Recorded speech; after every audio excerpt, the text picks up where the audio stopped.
aku punya masalah dengan dan harus bagaimana. Bersabar dan jangan putus asa. Bertanya pada mama. Masalah yang aku punya. Jangan bingung dan jangan resah. Tawakal dan terus berusaha. Serahkan pada Allah Ta'ala.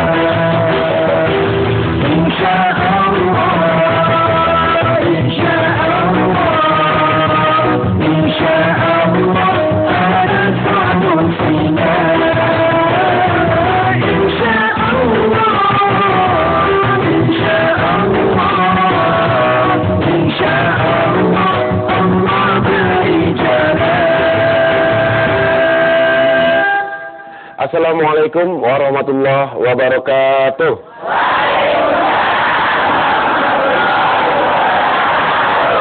Alhamdulillah pemirsa Indonesia dan ibu-ibu yang hadir di studio pagi ini, kembali kita bisa ketemu lagi di sini tentunya di Mama dan A. Iya, pagi hari ini kita akan membahas tema tentang doa ibu pembatal azab. Dan sekarang saya akan absen dulu majelis alim yang sudah hadir di sini sebelum kita sama-sama ikuti tausiah dari Mama Dede. Yang pertama adalah majelis taklim Baitul Makmur dan Pasar Bali. Waalaikumsalam. Ada berapa orang dari Bali? 3 orang semua? Alhamdulillah ya. Udah berapa hari di Jakarta, Bu?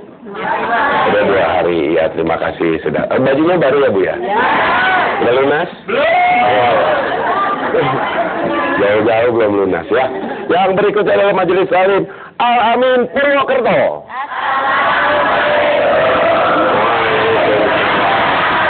Dia kabar iki, Bu. Ono piro iki? Seket piro? Seket sekali. Iya, seketnya tuh di sini ya, Bu ya. Oke, baik, sekarang kita akan ikuti tausiah Mama tentang doa ibu pembatal azab. Silakan, Ma. Bismillahirrahmanirrahim. Assalamualaikum warahmatullahi wabarakatuh.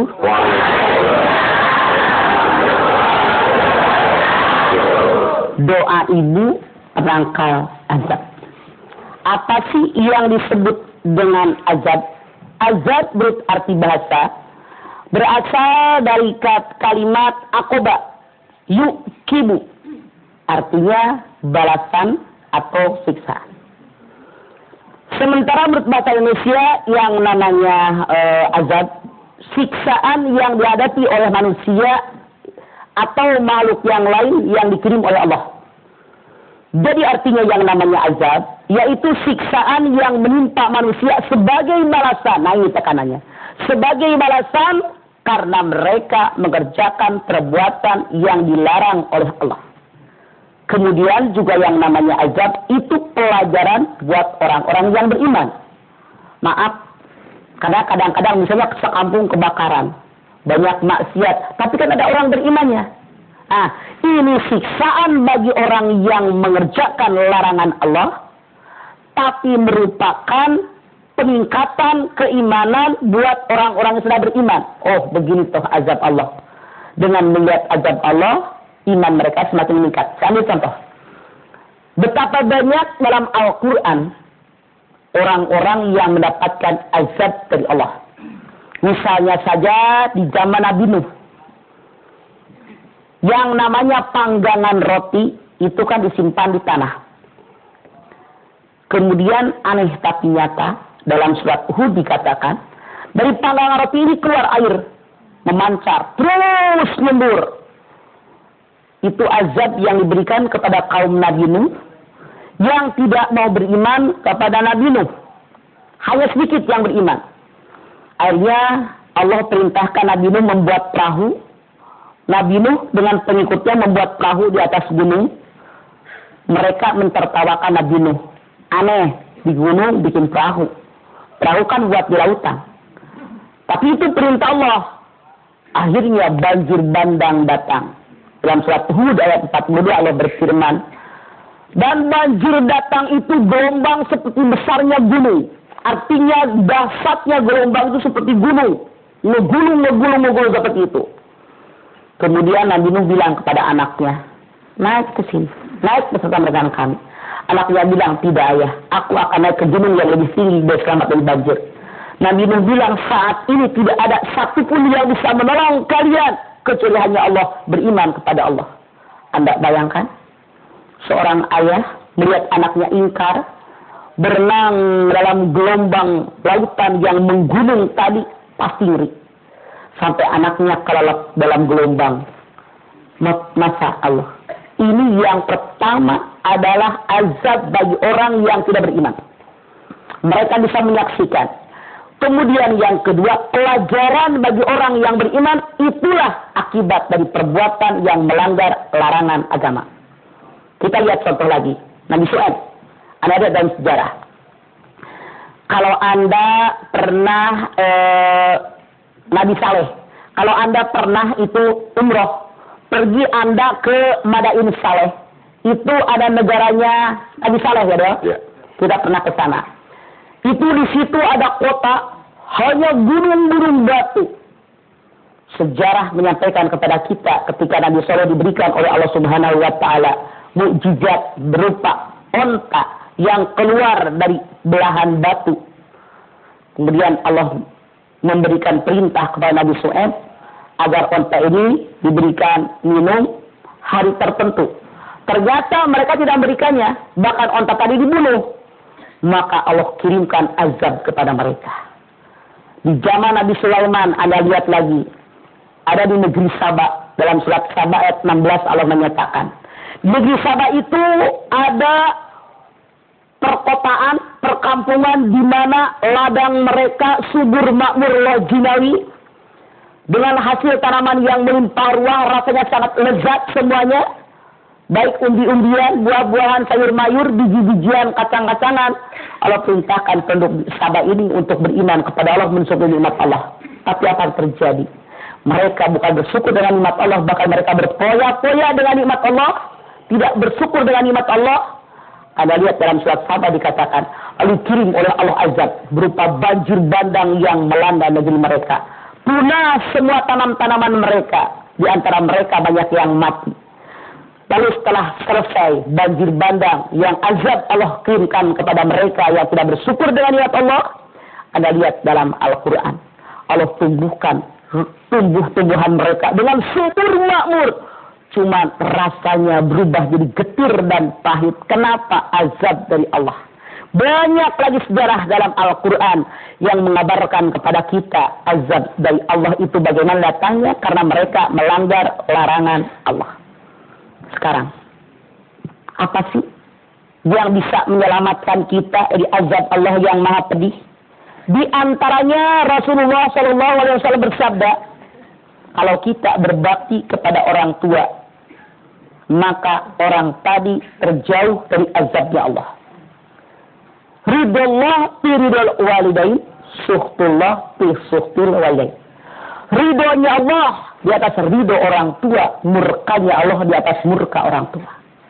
Dari hadis ini jelas, jangan sekali-kali kita membuat orang tua marah apapun yang terjadi.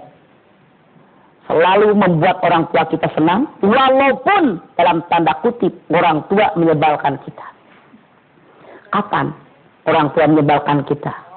Biasanya kalau mereka sudah tua, sudah uzur, banyak yang nyebelin. Bawel, ngompol, cerewet, ngomel. Masya Allah. Tapi bagaimana Allah mengatur kita agar terhindar dari azab Allah yang maha pedih? Anda lihat surat Bani Israil 23. Wa qada rabbuka alla ta'budu illa iyyah imma yablughanna indakal kibaru ahaduhuma aw kilahuma fala taqul lahumu uffin wa la tanharhuma wa qul lahumu qawlan kariman. Dan Allah mewajibkan manusia ibadah kepada Allah. Jangan menceritakan dengan apapun. Kalau seandainya orang tua kalian tinggal dengan kalian satu orang atau dua orang, satu atau dua, ayah doang atau ibu, atau ada ulama mengatakan satu dari pihak suami, dua pihak suami istri, tinggal dengan kalian. Fala taqul lahuma uffin, jangan ngomong kasar, ngomong ngomong sis. Wa qul lahuma qawlan karima, berbicara dengan mereka dengan kalimat-kalimat yang mulia. Sekarang, Allah pun tidak akan menerima salat seseorang yang durhaka kepada orang tuanya. Apalagi hadis Nabi yang mengatakan kepada kita, Rasul mengatakan, tidak termasuk golongan umatku kalau dia punya rezeki dan pelit kepada kedua orang tuanya. Masya Allah, merinding saya. Banyak yang curhat ke saya saat ini, di mana menantu pelit sama mertuanya. Ada di sini? Ada. Mana orangnya ngacung? Azab Allah akan datang kepada Anda. Makanya hidup pakai Al-Quran. Anda lihat Al-Baqarah 219. Yas'alunaka madza yunfikun qul ma anfaqtum min khairin falil walidaini wal aqrabin wal yatama wal masakin. Apakah yang terbaik kata Allah berikan kepada orang tua yang nyari duit? Di kita banyak menantu perempuan yang korek dengan mertua, padahal yang nyari duit anak kita gitu loh. Mana orangnya? No. Tahu diri dong. Makanya ngaji pakai Quran. Biar kita terhindar dari azab Allah yang maha pedih. Azab itu ada 3, Bu. Yang pertama azab dunia. Yang kedua azab kubur. Yang ketiga azab akhirat. Azab dunia. Rasul mengatakan. Ada 3 golongan manusia. Yang jangankan sudah mati. Hidup pun akan diazab oleh Allah. 1. Orang yang durhaka kepada orang tua, jangankan sudah mati, hidup pun diazab oleh Allah. Coba koreksi diri Anda semua, jangan sok suci jadi orang. Kadang-kadang sama orang tua benci, sama mertua sebel, sama mertua korek mikir. Tanpa orang tua kita nggak lahir, tanpa mertua pasangan Anda nggak akan ada. Betul apa betul? Dapat kenikmatan dari pasangan, dapat kebahagiaan dari pasangan, ketenangan batin dari pasangan. Mikir. Orang tua pasangan hormati dengan sebaik-baiknya. Sebagaimana Al-Quran mengajarkan kepada kita. Itu menjauhkan azab Allah yang datang kepada kita. Kalau selama ini Anda korek sama mertua, korek sama orang tua, pulang dari Indosiar langsung transfer duit ke rekening mertua. Yang kedua, orang yang menyakiti pasangannya. Suami menyakiti istri, istri menyakiti suami. Yang ketiga, orang yang ngambil hak orang, maling, koruptor, atau yang berebut warisan gedean dia, itu semua jangankan sudah mati, hidup pun akan diazab oleh Allah. Termasuk azab yang Allah berikan kepada orang-orang yang ingkar dengan Rasulnya Allah. Yang kedua, azab kubur. Azab kubur itu datang selama manusia dikubur di alam penantian sampai datang alam akhirat. Yang ketiga, azab itu adalah azabnya akhirat. Ad-dunya mazratul akhirah. Dunia ladang persoalan bagi akhirat. Dunia baik, akhirat baik. Dunia buruk, akhirat buruk. Artinya kualitas kehidupan di alam akhirat tergantung kualitas kehidupan kita di alam dunia. Yuk, taubat kepada Allah. Biar kita tidak mendapat azab. Baik azab dunia, azab kubur maupun azab akhirat. Amin. Iya.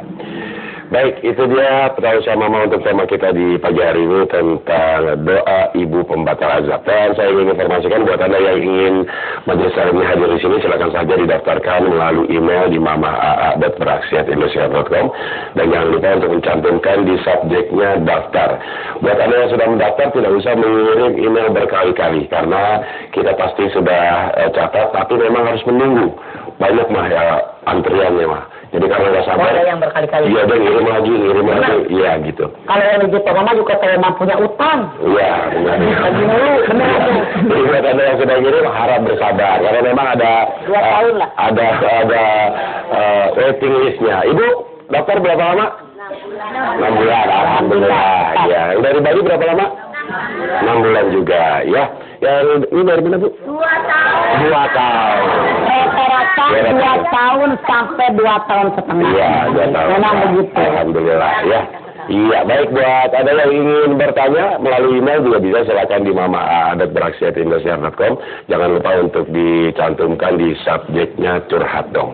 Sekarang kita akan break sebentar, nanti kembali lagi tetap di sini di Mama dan A. Insya Allah.